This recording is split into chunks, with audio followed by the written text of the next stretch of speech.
All right, team. Trying to keep these videos relatively short and to the point, but so just bear with me if I'm rambling on every now and then. But I want to talk to you today about the preparation while we're on the field. So we talked about a little bit of expectation, what you're supposed to be doing when you come to practice. You know, those focusing things, the work ethic. But I want to talk about a different preparation today. We're going to talk about the preparation in the field for the play. Now there's two things that we're going to be doing when we prepare for the play. We're going to be thinking mentally about what's going on the field, being aware of the situation. What is the situation? What does that mean? The situation means how many outs there are, where are the base runners, who's up in the batting order, not necessarily maybe 1, 2, 3, 4, 5, 6, 7, 8, 9, but the person that's up, do you remember what they did last time? Or are you just waiting for the coach to tell you where to move? What's the score of the game? Hopefully by this point, and we're going to get into a different video about keeping score, that we're aware of what the score is and what that base runner means. I'm just going to ask you a question. If we're winning 5-4 and there's a runner on first, what does that run represent?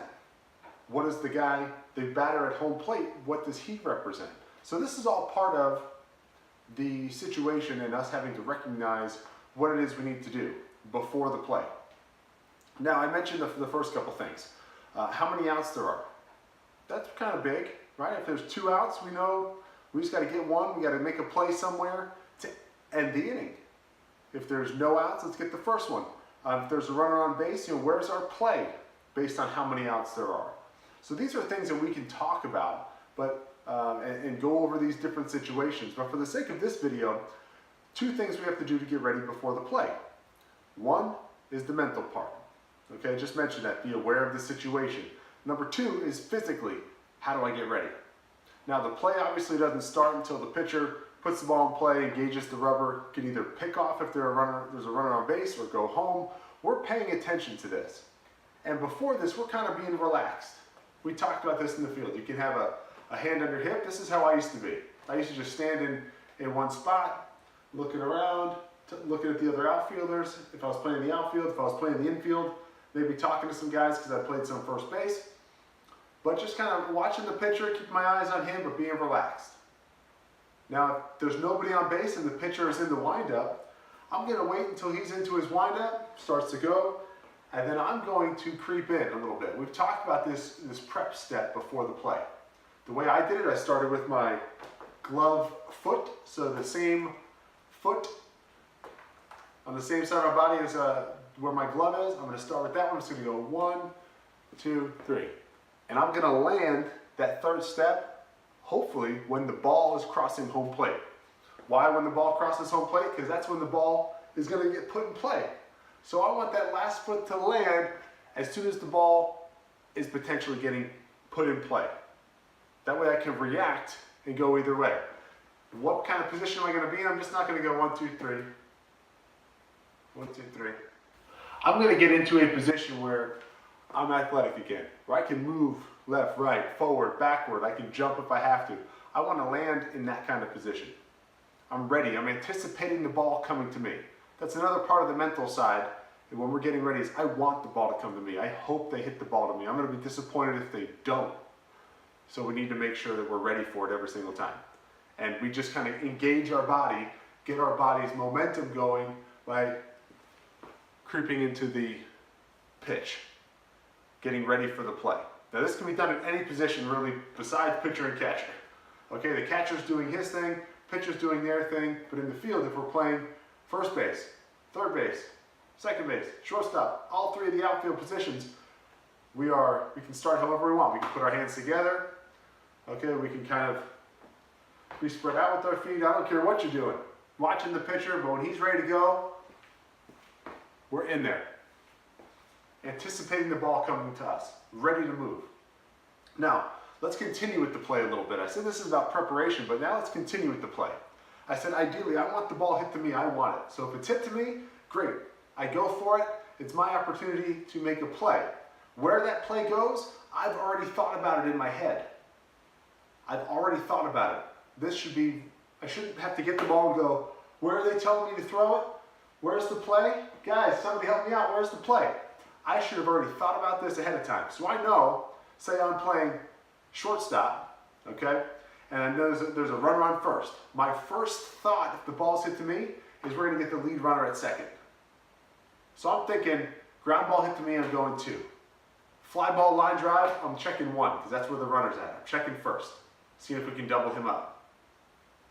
But ideally, I want to go, it's like for those of you who play football, or maybe, or basketball, and you have options on a certain play. Hey, here's our first option, here's our second option.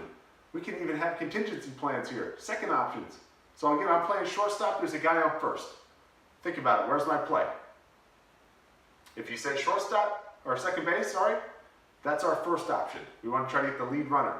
But if that's not going to happen, say the runner is stealing on the pitch and there's a ground ball to me, and there's a lesser chance I'm going to get that out at second, where's my next option? If you said first base, you're right. So I'm thinking, okay, second base first. If not, I'm throwing across the diamond. I'm getting out at first. That's if the ball's hit to me. These are things that I'm thinking of ahead of time. If I'm in the outfield, I used to do this every single play, and I've mentioned this at practice. Every single play, I would say to myself, what am I doing if the ball's hit in the air? Where am I going if the ball's hit on the ground? So I'm going to give you an example. There's a runner on second base. I'm playing right field. I would say something to myself. I'd say air 3, and I just say it in my head, or maybe I even whisper it out loud. Nobody can hear me. Nobody thinks I'm crazy for talking to myself. But I'd be looking at the base runner. Okay, let's see, we got less than 2 outs. So man on second. The ball's hitting the air, I'm going to third. He's probably going to tag up and go to third. Or if he goes halfway and doesn't tag up, I'm still going to third. I'm trying to go ahead of the runner, ahead of the lead runner. But I would say air 3, ground. If the ball's hit to me on the ground, I'm going where? 4, home. So I'd be looking at it, okay, every pitch, air 3, ground 4. Ball's hit on the ground, I just do it.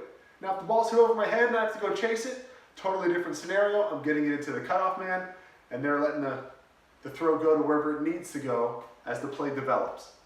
But in the ideal situations, ball hit at me in the air or on the ground, I know where I'm going ahead of time. You can even talk to each other out there.